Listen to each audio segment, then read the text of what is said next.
on. Find a good way to put this. It feels uncomfortable on this thing. We are almost ready. Our class is getting smaller. Our people, the echo? That's right, I'm on the speakers. So we are the third day, Hebrew from day one, the third out of 6 classes. And if you're watching, hi Mom, if you're watching, I would love for you to send me an email, even if you're watching it on Sunday or something. You don't have to be watching it while it's live. Send me an email at rabbijohn@gmail.com and let me know that you're watching it and what's working and what's not working on our videos. I'd appreciate that. Remember that you can print out all of these materials at HebrewDoc.com. You can find them and print them. There's more. There's flashcards. There's a set of flashcards at HebrewDoc.com that has every consonant with every vowel. There's like 500 cards or something. I used to print them out for everybody too. It was... It killed a lot of HP printers in my house. Let me just tell you, went through a lot of stuff. My suggestion is if you want to do them, there's 2 ways we do it. One is you print them on cardstock, and then you use a slicer. But if you buy the business card perforated ones, it's really easy. But anyway, so or if you're interested, if you need me to print them for you, let me know. But that's a cool thing to have, you know. Yeah, every consonant. I'm trying to get my sons, I have 2 sons in their 20s who are computer programmers. I'm trying to get them to create that, but in a program. I'm working on it. I may have something like that soon. I keep watching for that. Not just from them. I found another app that may let me do a kind of a flashcard thing. But we're lesson 3, so as we always do, we're supposed to start. Must we start each day with a song? Yes, we must. You guys are going to have to sing loud. There's only a few of you today. So we sing, Aleph, Bet, Vet, Aleph, Bet, Vet, Gimel, Dalet, Hey, Gimel, Dalet, Hey, Vav, Zayin, Chet, Tet, Vav, Zayin, Chet, Tet, Yud, Kaf, Chaf, Yud, Kaf, Chaf, Lamed, Mehem, Nun, Lamed, Mehem, Nun, Samech, Ayin, Pe, Fe, Samech, Ayin, Pe, Fe, Tzadi kuf resh, tzadi kuf, shin, sin, tav, ba, ba, da, ba, dam, shin, sin, tav, ba, ba, da, ba, dam. Good. Remind me, it may be hard to remember because we're going to miss a week next week, but remind me that I have another Aleph Bet song I want to teach you next time. Now that you're already, after you've gotten like halfway through the alphabet, there's another fun one that I like to do. Now we're doing the what I call the vowel aerobics. I love this. I've been teaching the aerobic method, the vowels method, for a very, very long time. It's like almost for as long as I've been teaching Hebrew, which is like 40 years, since I was a teenager. And in college, I was teaching at SUNY Albany, and I had these students, they would have to take tests in a language lab. So they've got like these little booths. So there's like a divider between everybody, and they would listen to the tests on a cassette tape. And sometimes, if I didn't know better, I would have said that they were cheating, because you watch them taking a test, and they're going like, it's the funniest thing. But it worked. It always works. It works. And the funny part is when I've got like young students, and they're not practicing, and they're like spacing out in the middle of me teaching it. So the next week when I'll say, well, what is this? And no idea. But it works. Once you do it once or twice, this really, really helps. And once you've got the vowels down, the rest falls into place a lot easier. So let's review the vowels. I'll point. We've got this one. It sounds like ah. We have this one. It sounds like ah. We have this one. It sounds like e. And this one, E. We have the tsera, sounds like eh. We have the segol, sounds like eh. We have the shuruk, sounds like ooh. And the kubutz sounds like ooh. The cholam sounds like oh. This is a cholam chaser, which means it's missing its vav, but it's still an oh. And this is a kamatz katan, a little kamatz, and it sounds like oh. And then we go below the line. So we have schwa and schwa accent. Somebody asked me a schwa question this week. I'll show it to you later maybe. Remind me. It was really funny. It was really funny. And I'll explain it to you in a second. So the schwa acts in two ways. A resting schwa sounds like, and a moving schwa sounds like, slicha. These are moving schwas. They're underneath a silent consonant. This one is in a. This one is in e. And this one is in o. So then we have our diphthongs. The three diphthongs we have written here are oi. I like that one. I and a. So this is unrelated to Hebrew, except it was kind of funny. So somebody asked me if diphthongs are only for vowels.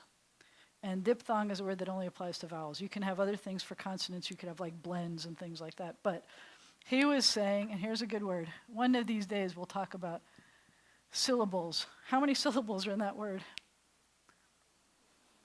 I would say one. You would say one. He was saying, how come there's 2 syllables in that word? And I said, now this is the son who was born in Shreveport, so I could pick on him for that. I was born in New York. I would have said it a different way. And I said, unless you're saying like sixth, then you got a whole bunch of syllables in the first one.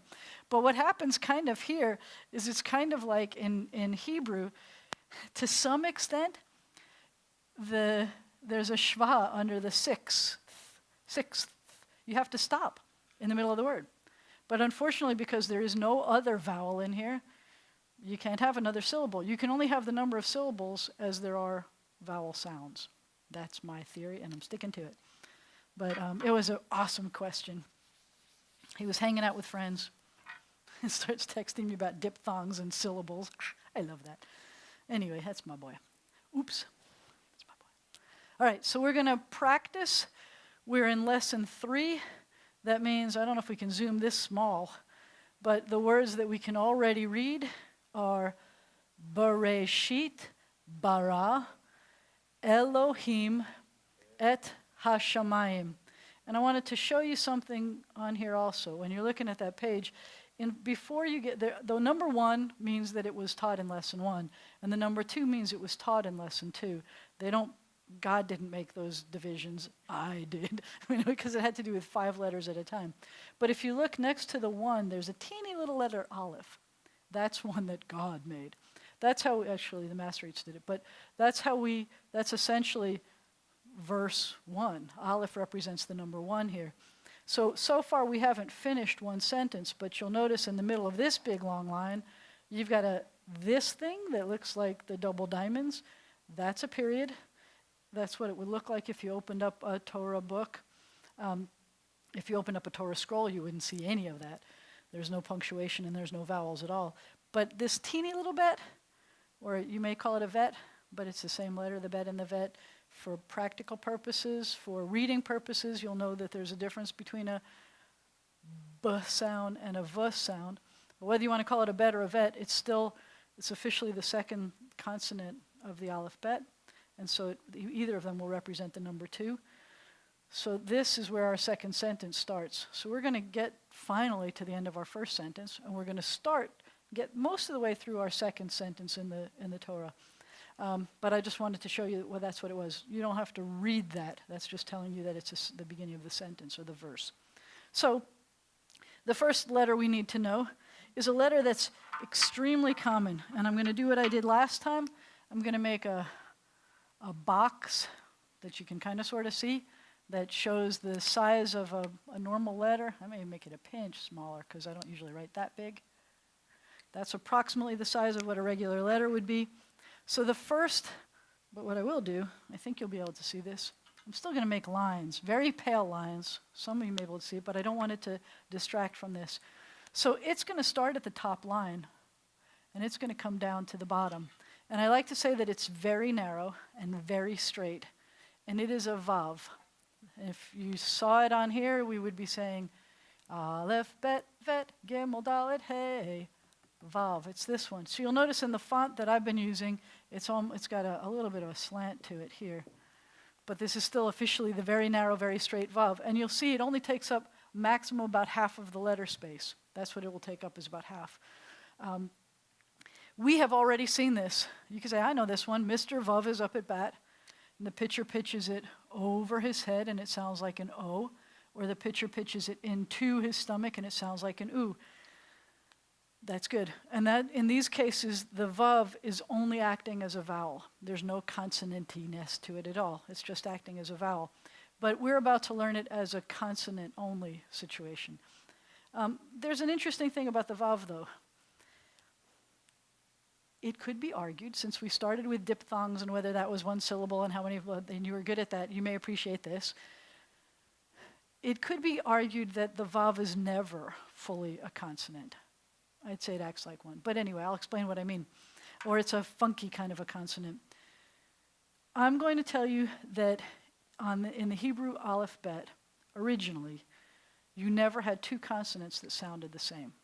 There's no reason for doing that. Imagine here, as we are in the creation story, God creates the world.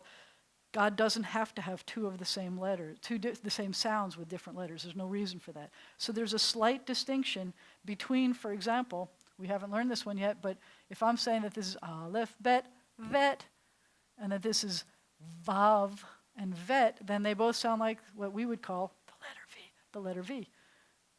And that's fine. If you pronounce them both like that, that would be fine. But I'm going to tell you that they weren't always like that. This was a V. This was, what I'm going to suggest is you take your lips and shape a W and make it sound like a V. V. So there's a V, but there's a V. And so this was the Vav. In fact, in some transliterations, especially scholarly works, you'll sometimes see it spelled with a W. Let me give you a really awful word. And it's one that drives me crazy. That's why I said awful. It's actually an awesome word. But when we talk about God's name, it's not coming up in the first creation story. But in the second creation story, you'll start seeing God's name as the four-letter name of God, the Tetragrammaton, which I'm going to call Yud, He, Vav, He. Sometimes people like to write that as Y-A-H-W-E-H. Where's a W coming from if it's a V, right? That's because it was a V. I would never use that. I would never try to spell out that name. I believe that God tells us we're not supposed to take God's name in vain, and that means I'm not going to try to just say it when I'm talking. I will save God's name for very holy kinds of occasions. And in fact, I have no idea how to say God's name. I can show you a lot of cool things about God's name, but I'd have to show you this letter first. So we have a Vav. And I know the Yemenites have supposedly the most beautiful, accurate Hebrew pronunciation, and they often will say V instead of V, and you'll actually kind of be able to hear it, but it's subtle. Most people I know who speak Hebrew will make it a V, just like a vet. And that's okay. I'm just telling you that originally, God didn't need two letters to sound the same. So in our text, we have V, et, and then we see V here, and we're going to see a Va here, and we're going to see a V here. It's coming up an awful lot, and it's prefixed. It's at the very beginning of a word, and that is because when you have this vowel underneath it, and it is at the beginning of a word, it's usually prefixed to a word. The word is whatever is here, and this is added onto it, and it means and. And that's why you see it so often. In the context of this, it's going to say, Bereshit bara, which we're going to let us say is in the beginning, God created the skies and the land. And the land was void and unformed and darkness. That's as far as we're going to get to go today. So there's a lot of ands in there, and they're all going to be v, v. One of them is a va. You'll notice one of them is a va. I'll explain why. But one of them is a va. But all of those mean and, every single one of them. And that's why you're going to see it so many times. That word comes up a lot, that conjunction. So we've got that. And I'm going to go out of order a little bit, even though it might be nice for me to teach it to you in order so that we could write the words down in order. But we've talked about this letter enough today that I'm going to show you this one. And you already kind of know it. We have learned the one that does this. that has a bar on the bottom and a base that goes beyond, and there's a ball or a belly button in the belly. But what if there's a void or a vacuum in the belly? Then it's a v. So we see, it's of all of the Hebrew we know, these three letters we probably know better than any other because of our song. Aleph, bet, vet. So this is a vet. And it sounds like a v. And I already started to hint to you that there's actually no such thing as a vet. There's really a bet that has a dagesh in it, which is the name of the dot, or no dagesh in it, which is the name of the no dot. Sorry. So it's either a b or a v. The fact that it has a different pronunciation means that for beginning Hebrew students, you might as well think of it as two separate letters. I think it will make your life a lot easier. To think that this is the bar on the bottom, ball, base goes beyond, ball in the belly. This is maybe a bar on the bottom, but it's very empty. There's a void or a vacuum in there. So if you think of that as a v and a separate letter, it makes life a lot easier for you.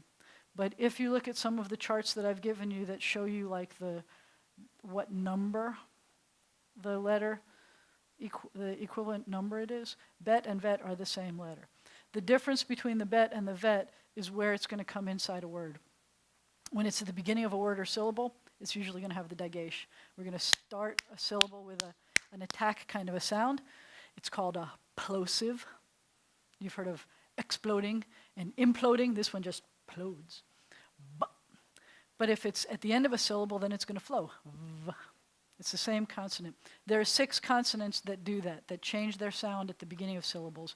We'll get to them. You'll see them. But now we've got this. So we have two consonants so far, and they both sound essentially kind of like the v, which makes life easy. And this one we've already seen before because we recognize it from the v. And the next one, I'm going to give you another 2.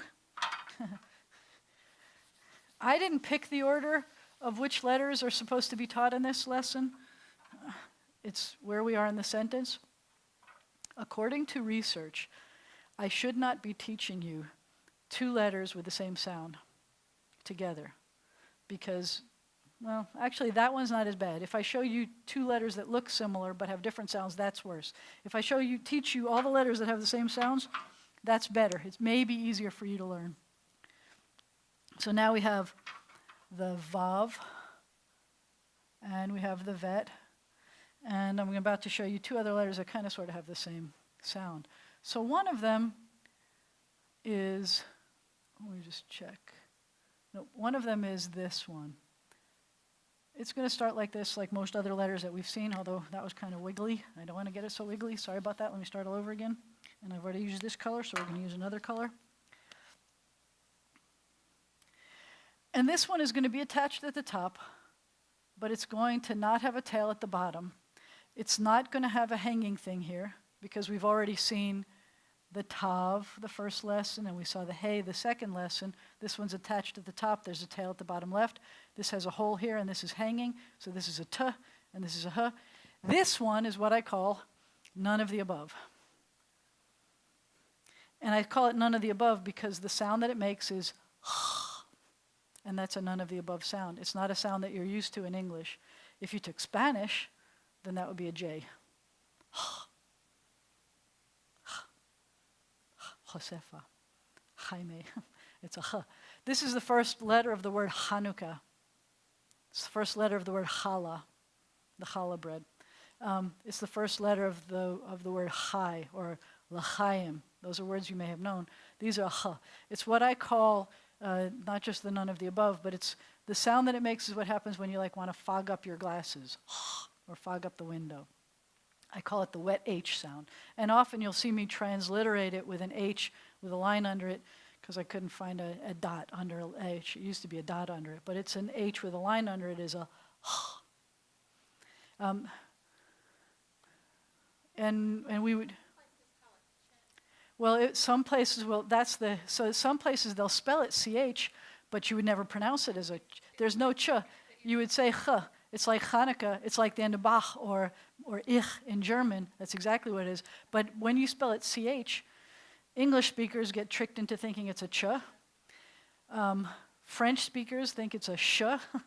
I had this story. I think I may have told you this last time, that when when my older son was in kindergarten. My littler son was 2, and I had to bring him wherever I went, and he comes with me. But anyway, I'm asking the kindergarten teacher while I'm separating. I think my job that day was separating the colors of she got construction paper that was all blended in all kinds of different colors, and my job was put everything in, the browns and the reds and separate the colors.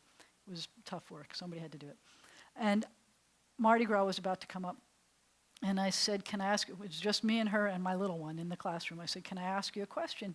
I understand that Mardi Gras has a religious background to it, but I'm not clear about what that is. I had not been in Shreveport for very long. And she said, I don't know for sure. I don't know how to answer that for you. But can I ask you a question? How do you spell Chanukah?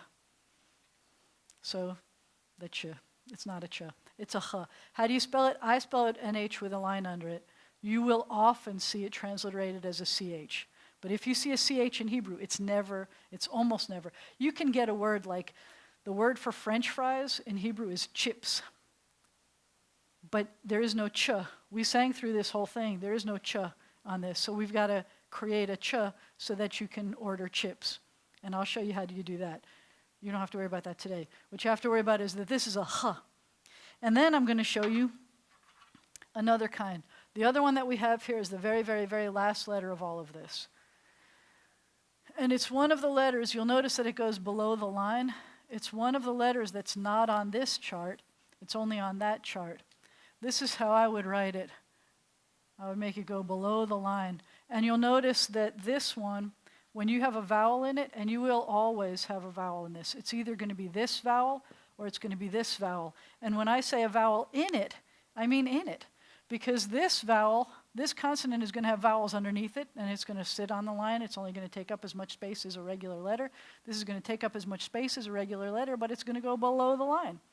But when it goes below the line, and it's a final letter, it will have a vowel on the inside of it.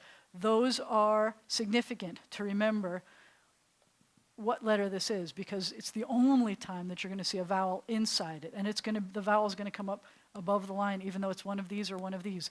These are the vowels you're going to see. You're always going to see one at the end of the word. It's unique because you rarely see a vowel at the end of the word. And this is a final shape of a Can you do that one? I should have warned you, bring your goggles today. So many Hebrew speakers will pronounce this as a and this as a because if you can at all, you'll the same. I'm telling you that there actually has always been a subtle difference between the wet H and the guttural clearing your throat kind of a sound. But if you can at all, you can use the same for both of them if you want. That's fine. It's a final chaf. The chaf, and we haven't learned it yet officially, the chaf is here. We've sung it. Yud, kaf, chaf.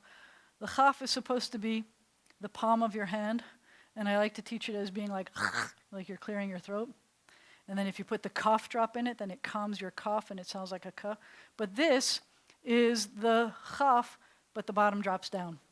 And it's a so at the end of a word, you're going to see, and I'm going to pull these here. Let's see if, I don't know, Tim, if you're going to be able to zoom in on this. I was kind of hoping we could. So if we were going to practice this, you might see it as ach, and I put something in front of it so that you can be practicing an end of a word. But I'd like you to take a look at some, can you see these words? You can't see them. I'm going to make them bigger. Zoop. Let me practice some chuching with you. Some good words. You'll notice at the bottom of every page when we're introducing the letters, there are real vocabulary words. So this one is a word that you will see at the beginning of every bracha, which means blessing. And the word is, what's that say? Ba, and then we have ru, and then a final chaf, that's baruch. Baruch means blessed or praised. So with almost every blessing, you're going to start with the words, blessed are you, Adonai our God, Baruch atah. So Baruch means blessed or praised. Praised, the reason why I say either, I had a rabbi teacher, Rabbi Chaim Stern of blessed memory, who would translate. He was able to render in English the magnificence of the Hebrew, kind of the poetry and the elegance of the Hebrew, into English. He said that the blessing, that when God, this root, we were talking about root letters before, the root is bet, resh, chaf. This is just a vowel. The root is bet, resh, chaf. When I take that same root and I think of it as an action of blessing, when we do it to God and when God does it to us, it doesn't feel like the same thing, does it? What does it mean for God to bless us? And what does it mean for us to bless God? It doesn't feel like the same thing, does it? So he translates it that when God is doing it to us, that's a blessing. But when we're doing it to God, he translates it as praise. And that's why I'm using the both. I'm going to suggest that praise is kind of a wimpy word, but that's what we've got. So, but know that. So that's why I say bless or praise, because it's kind of a two-way ladder.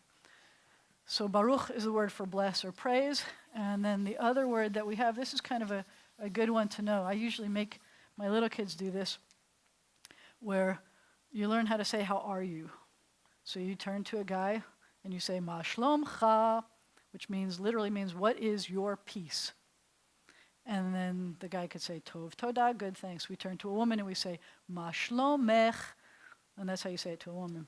So the beginning part is shalom.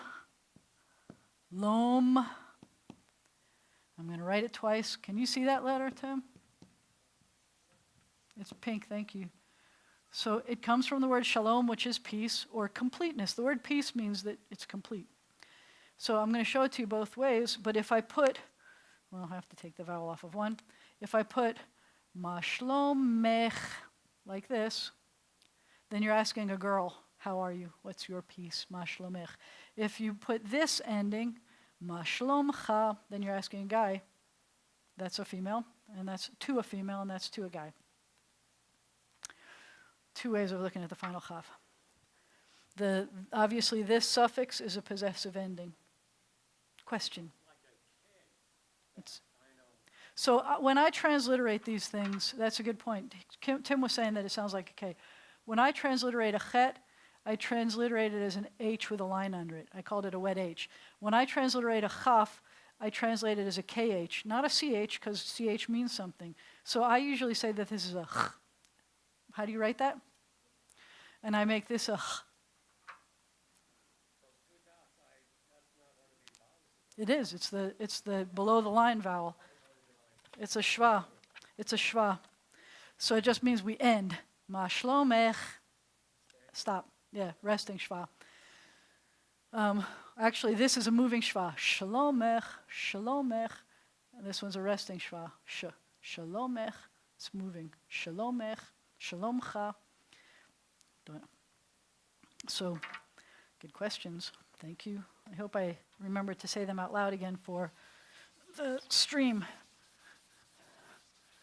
So we have one more letter that I have to teach you for this group, I think. We did a V. Let me put them down. We did V. We did Chet. We did a final Chaf with either this in it or this in it. Notice it goes below the line.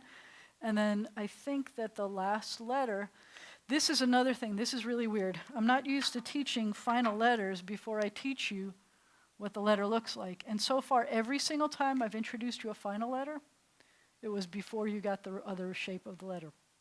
Strange but true. All right, true story. When I was in college, I had to be able to pay for the everything. And one of the jobs that I had was I was assistant manager of the kosher pizza and falafel place up in Albany, New York. And as the assistant manager, I had to make the pies. We have pies in New York, sorry. I know they're pizzas. We got into a big fight about that in Texas. I worked at a camp, and on a night off, we went to a Mr. Gaddy's, which doesn't exist in New York. And the guy that I was with said, "Can we get a pie to go?" And the guy says, "We don't sell pies here." And he says, "It's a pizza place, right?" He says, "It's a pizza place." And it was like I was watching this conversation happening. It was a really weird thing. But anyway, if you make a pizza pie, we would take a clump of dough, you spread it out, you put it on your knuckles, you spin them, and you throw them in the air. So I want you to imagine throwing in your air like this, And I want you to think about the tss in the pizza, because this letter is going to look like that. This is going to be a final letter, and it's going to go below the line, and it looks like tss, spinning your pizza. Wait, I'll do it for you. Here you go. Don't put pepperoni on it. You put a lot of cheese. You can put some black olives, but you can't put pepperoni because that's not kosher. Because I can't have meat and cheese, and I can't have pork. So have your pizza without any meat, please. And then I'm there.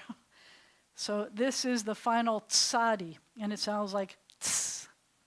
And that's a strange sound for us to think about, but it's because we do it, we can say like, you tie your shoes in knots, or you had a whole nest of rats in your house, or we could have words like pizza, in Italian. But that's a final tzadi. It's the sound that the tzadi, it's the shape that the tzadi makes when it's at the end of a word. Why are these letters important? Let's take a look at the words that we had so far. So we're going to look at sentence 2 in the Torah. I'm moving this closer to me, and we're going to point and not be in the way. So we already had, I'm going to read again with you these words. We had Bereshit bara Elohim et hashamayim. We're going to let you have in the beginning, if we have to, God created the skies. And then we have va-et means and, ha-aretz. Now I'm going to show you some more things about the trope marks. Last week we talked a little bit about the trope marks. So this one says, we're going to put it on the et. That's the only syllable we have, so that's where we're going to put it. This one, the trope mark looks like this. A period in the Torah, whatever your word is, the period I already showed you kind of looks like two diamonds in a Torah book. It looks like two diamonds, one on top of each other. But somewhere on that word, there's going to be a line that goes down because it's got to show you where the accent is. So these two parts together make up the period in a Torah. So in this case, you'll notice that we have ha, there's no marking. It's underneath the next syllable, which is ah. That's going to be your accented syllable, the one that's next to the ah, that line going down. And then you've got a resh with an so it sounds like re, and then ts. So it says ha-ah, you have to accent that syllable, ha-aretz, ha-aretz. Ha is, we already looked at that as a prefix. Ha is a prefix that means the. So we have we have one prefix on this one.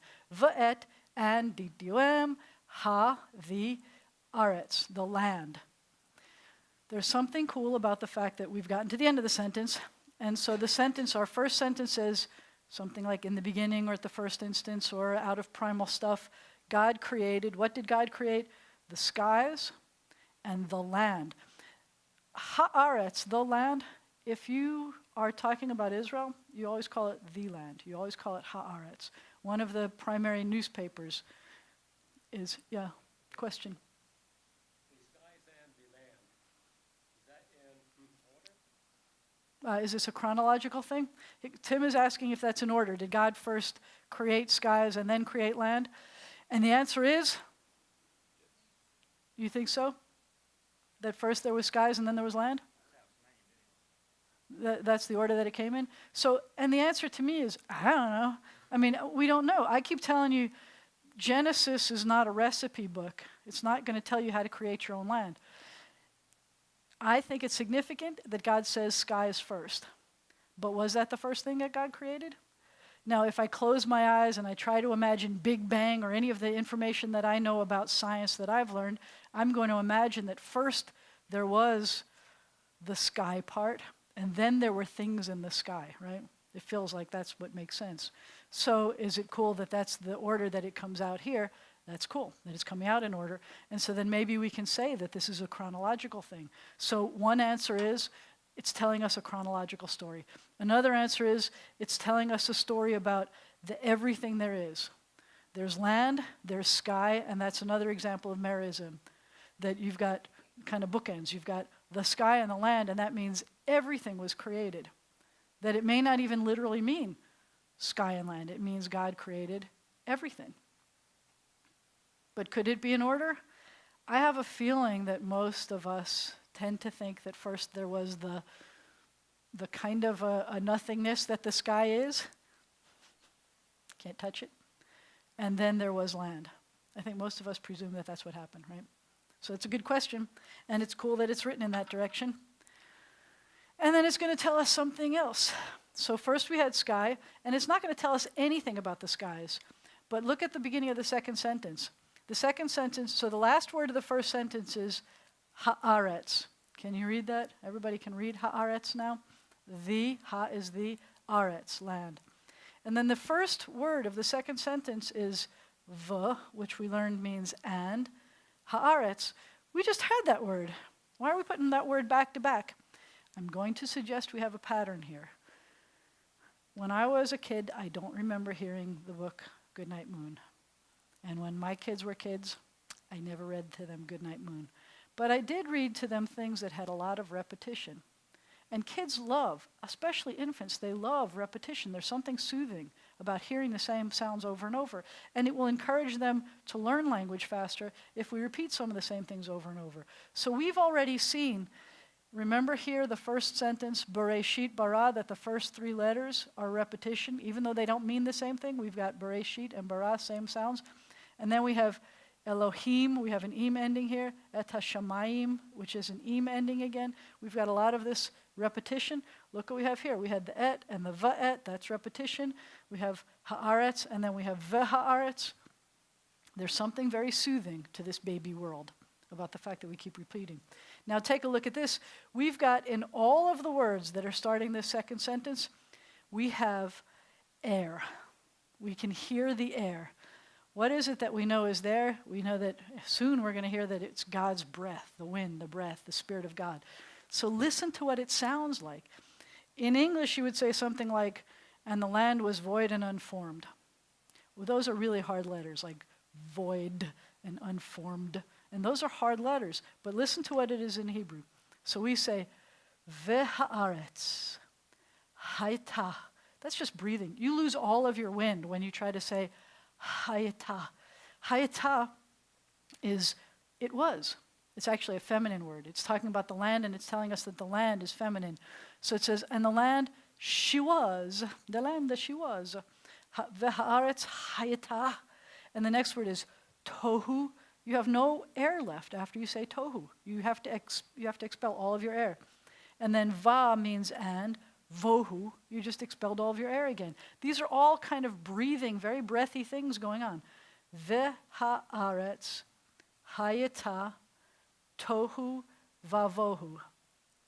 And there's an up and down one here. So we had v'haaretz, there's an up and down trope. We're going to take a little pause about the land. Hayata, keep going. Tohu, keep going. Vavohu. There's the trope mark here, and it's an up and down. And the land, she was, void and unformed. And then the next word, one of my favorites here, starts with a v, which means, v means and. You don't have to know what it means. You just have to sound it out. So I'm sorry about if I'm picking on you. But we had and a whole bunch of times here. We have and. V means and. And this word sounds like this. And let me show you something cool that happened here. It looks like this. That's a the none of the above. And this is its vowel, ho. But then the shin that comes next to it, it's using that dot as what I call the double duty dot. So this dot is not just being the O dot, but it's also being the shin dot.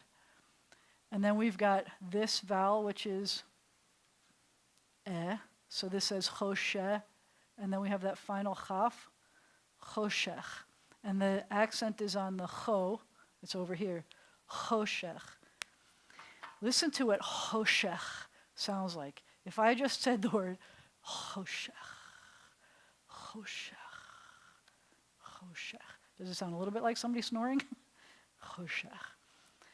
Sounds like snoring. It also, to me, feels a little bit velvety. There's something kind of velvety about choshech. You feel it?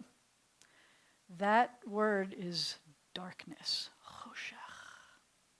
So far we see, it says, and the land was void and unformed, and darkness, and choshech. I like that word. I liked all these words, sorry. I really like these words. I love what it looks like. I love what it sounds like. I love how they interact with each other. So that's as far as we had to go on that. What I wanted to do now is practice some more of the words so that we're reading more. Some more of the words that were at the bottom of our practice pages. If I may, what I'm going to do is, and Tim, let me know if I tape this up on the board, if people will be able to see these little, if the words get big enough on the screen, or I have to know actually if you can see it from back there, then maybe somebody else can see it. But if you can't see these words, I'm going to write them bigger. Can you see them? You can't see it back there, can you? All right, I'm going to write them. I'll put it over here so I have it to write with. I'm going to take this down so I have more room to write with. And we're going to practice some words. I'm going to use the black letters just so it's easier to see. That says V.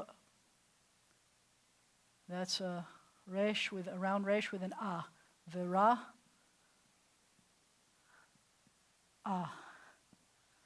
Vira'a means and he saw. Vira'a, and he saw.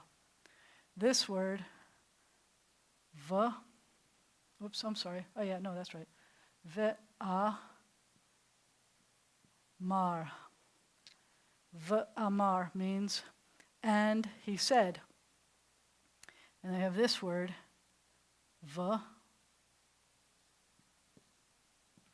Shamar, and he guarded. So what I want to show you is that, and somebody asked before, and I don't think we put that on there. We were asking about if I said that most Hebrew words have 3 root letters, how do you get a word like et? And that was a very good question. The words that have the 3 root letters are the words that are the verbs and the nouns and the adjectives. Those usually have 3 root letters. Here are 3 verbs. And one of the ways that you can tell that they're verbs is, especially these, when you see this pattern, when you see 3 root letters and this pattern of vowels, the kamatz patach, I call that the ye verb. It means he did it when you see that. This follows that exact pattern. I have 3 root letters and I have the ye verb. This doesn't exactly follow that pattern. But that's because this last letter, the silent ish, hey at the end, it's silent at the end, I can't just leave this guy as a short vowel. Before the hey, I'm always going to have the kamatz, this vowel. It's part of the spelling rules.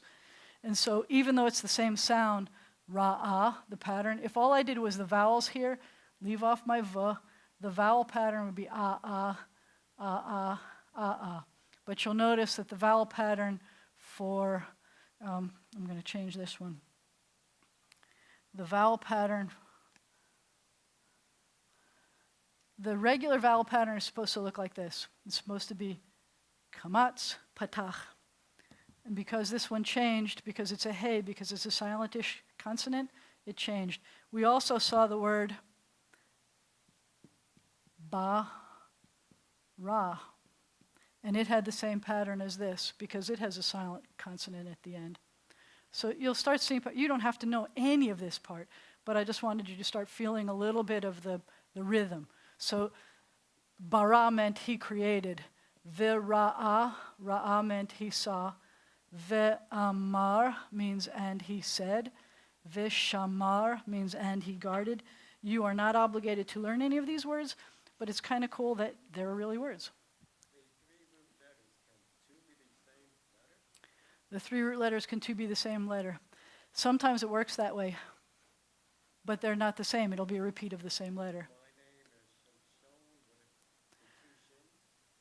No, it wouldn't be like that. Your name. A name is not necessarily going to fall into the same pattern.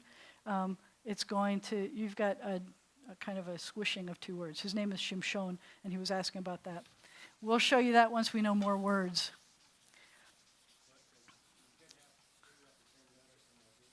You can, yeah, and they'll do that a lot. Because it feels good sometimes, and you'll notice that there's kind of a pattern when there's 2 of the same letters in a root.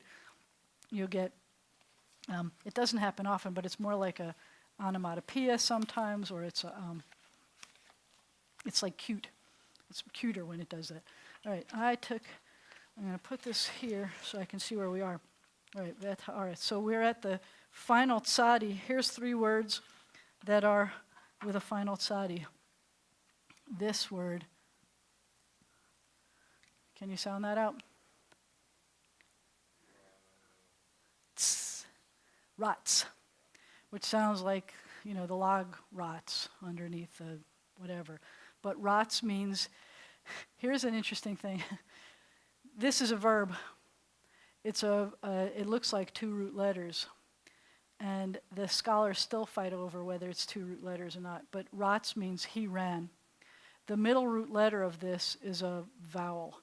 So if I were to show you the 3 root letters, and when the middle root letter is a vowel, and the vowel is this, if I asked you what's the 3 root letters of the verb for run, it would be resh, vav, tzadi. But when it's a vowel, it disappears in most of the forms because it's a vowel. It's just weeks. So it looks like so the scholars fight all the time about whether it's a 3 root letter verb or a 2 root letter verb because one of the root letters is just a vowel. I will probably refer to it as a 2 root letter verb. You'll hear me do that sometimes. And it may make some people angry because scholars can be that way sometimes on these. But anyway, rots means he ran. And the next word with the final tzadi, what's that? And then a resh, ere, and then tss. So I'm going to teach you a little trick. Every time you see what I call the words, which are actually called segolates, the 3 dots is called a segol. They're called segolate words. When you see a segolate word where they're together, the accent, this is how you write accent mark in music, the accent is always on the first syllable. So there's lots of words that have patterns to it, and the accent's going to be on the first syllable. So when you see those 2, you can sound it out and you can say rets, but I'm going to tell you that 100% of the time the accent's going to be on the first syllable. Most Hebrew words, the accent's on the last syllable. But when you have an the accent's going to shift to the first so it's eretz. It's not eretz. Eretz. Eretz means land. But when I add a the to eretz, there's my markers here. When I add the to eretz, then it changes from eretz, the vowel changes, it becomes haaretz. And you already saw that one. That was the word that was the land, haaretz. So those were our 3 words for the final tzadi. I wanted to show you words that have the vet in it. And those words are things like, this is another 2 root letter one. What's that say? That's the teeniest little letter. It's a y, ya. And we're working on the vet here. Ya, vo, ya, vo. The yud at the beginning is a marker that shows that it's future tense, or what they call imperfect tense, he will. And it's not just future, it's also he will. So this is he will, and the root letter, the bet aleph root, is come. He will come. Yavo. He will come. And from that same root, the bet, or the vet aleph, you're going to get this word. He. V means he will bring. He V is he brought. He V is he brought. Can you see that this one is he will come, that the root letters are bet aleph, and the root letters of this is he brought. So there's we're not going to have to worry about this for a while, but it's the same root letters, and it's really cool that I can put it in a different kind of a construction, and one is a simple action like he came, and the other one is a more complex action. In this case, it's a causative action. If the word means come, this is he caused to come. He brought. He caused to come. It's a causative form. Same verb, the bet in there. I'm going to give you another word that has nothing to do with coming or bringing. This one is, what's that say? Ooh. So it's the only time that you're going to ever start a word with a vowel is when you have an oo. And oo is the same exact thing as v, which means they both mean and. It's the conjunction and. Sometimes in Torah you'll hear it translated as then, but it means that we're tying it together. It's a conjunction. The v is the most common way of saying and, but it turns into an oo before certain letters. So we're going to use this one. U, va, yo, and a final mem. Uvayom, the accent's on the last syllable. Uvayom means something like, and on the day. Uvayom, and on that day, or on the day. And on the day, or with the day, or something like that. Remember, ba can mean in or with. Sometimes it means on, like on Monday. So those are our bet words. And we have some chet words. Good words here, actually. I think you're going to like hearing these words. How about, what's that? Cha, lo, chet with an a, cha, lo, chalom. A chalom is a dream. Chalom. Here's a really good word for us. Whoops. What's that? Cha. Remember the below the line one? Cha. Ve. Ri. And another final mem. Chaverim. Chaverim are friends. That's why I said it was a good word for us. Chaverim are friends. All right, here's an interesting word that tests something else. I forgot to tell you this, actually, so I'm glad we're testing it. This is, what's that say? Ma, she, and this is the part I forgot to tell you, is that when a chet comes at the end of a word, and it has this vowel under it. Now, we already said that it is rare for a last letter to have a vowel under it at all. When a chet is at the last letter of a word, only the last letter position that happens, and it has this patach under it. We call this a sneaky patach. It's called a furtive patach, and it changes the order. So you would want this to be said mashicha, but with this combination, it's going to be Mashiach, that you say the ah first. Mashiach. Mashiach is the word for Messiah. Mashiach is Messiah. So we have like a sneaky thing that you say the ah first. Mashiach. That's any time there's a chet at the end of a word and there's a patach under it. If it's a chet at the end of the word and there's no patach, then you don't have to worry about it. But if there's a chet at the end of the word and there's a patach under it, the ah, then it's going to be ach instead of cha. That's a cool thing. And I think we covered all of our letters. And I think I taught you my fun stuff about the breathing. So if I may for a second, we still have a few minutes left. We started to talk about God's four-letter name. Can I tell you the powerful stuff about God's four-letter name? So in the next sentence, we're going to find, like I said, that the Spirit of God is hovering over the face of the waters. We're going to see that. So to some extent, God in the story right now is a doer, the God that created. Bereshit bara Elohim. And then in the next sentence, we're going to get spirit, breath, wind, ruach of God.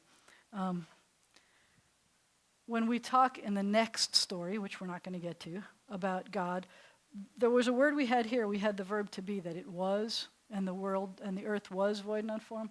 Let me show you this. I am going to, first of all, anything that has God's name on it, or in it, I treat differently. God says, don't take my name in vain.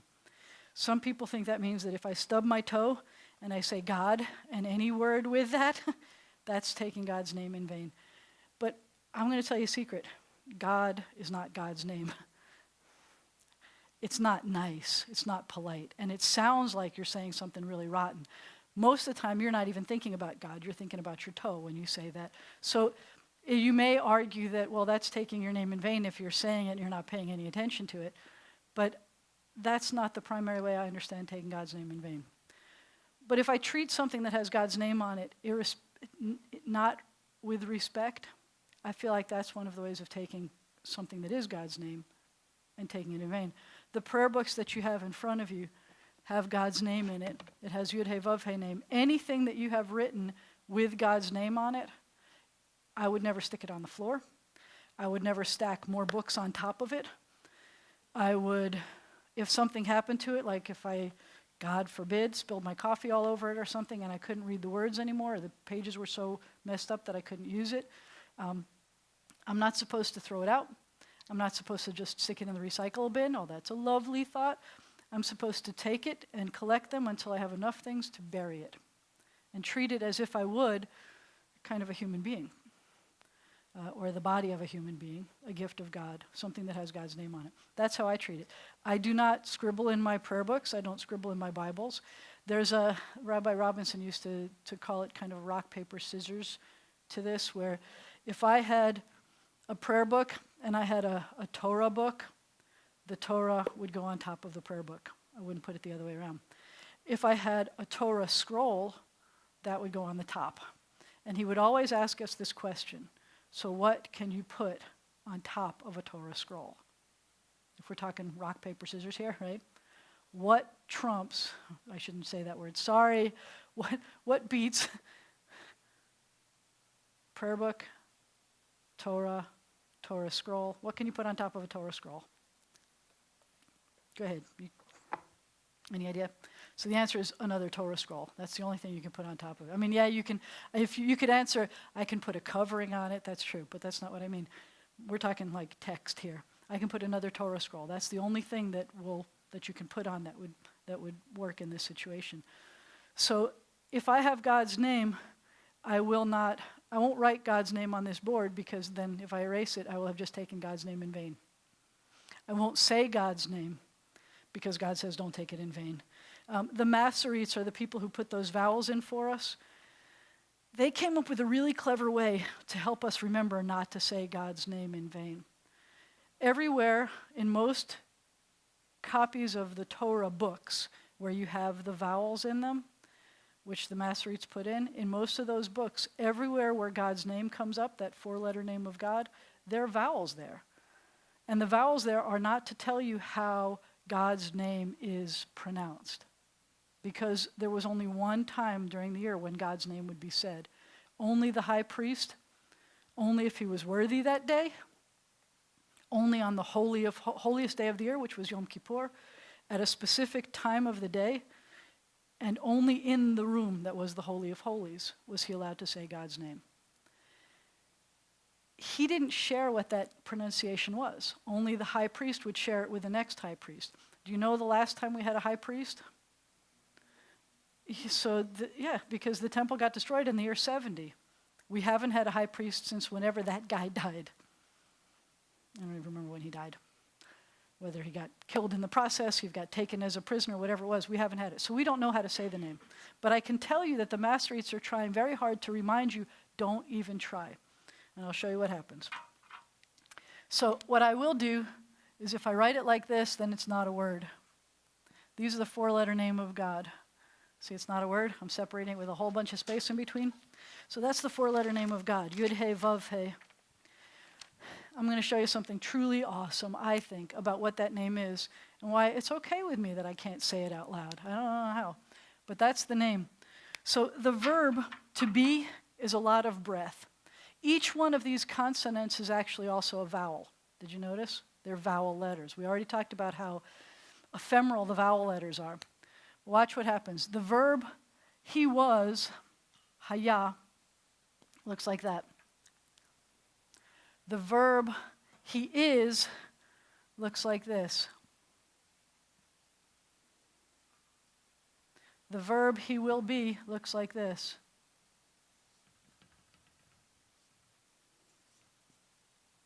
So I want you to notice that all the way down here, that's the letter H, the letter Hey. This is all the letter Hey. This one, the only one that has a first letter out of these, is the Yud. This one, we have a battle between Vavs and Yuds. And there are a number of times in the Torah where a Vav is used instead of a Yud. And the Vav sometimes wins, it's longer.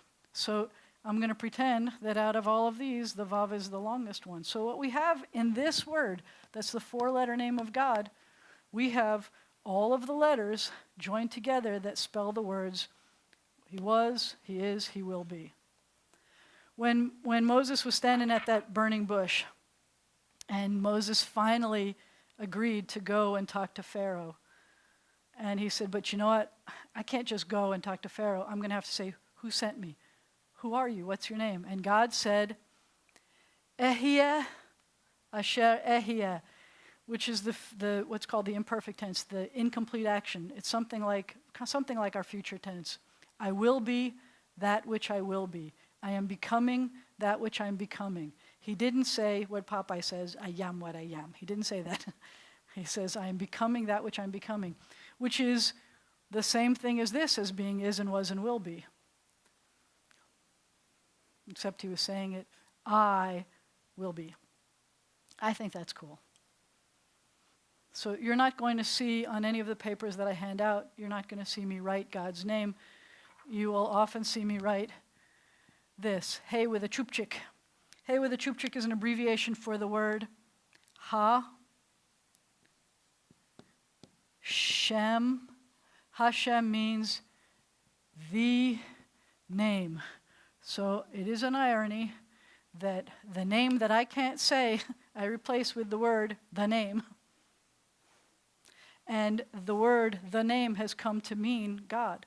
So if I ask you, if I look at a guy and I say, Ma shlomcha, your answer can be, if I say, how are you? Or if I look at a woman and I say, Ma shlomech, your answer can be good, thanks. Or your answer could be, Baruch Hashem, praise God. But when I say Baruch Hashem, I'm going to say Baruch, which was that praise word we showed you. Hashem, that's my nickname for God. God has a whole bunch of nicknames. I think it's kind of sweet and endearing to have nicknames for God. It means you really love God. You usually only give nicknames to the things you love. And that is, he was, he is. This is was, this is, which by the way doesn't exist. In Hebrew, you don't use the verb to be in the present tense, except in really rare poetry forms, usually only referring to God, but it would look like this. And he will be. That's what these are. This is he was, haya.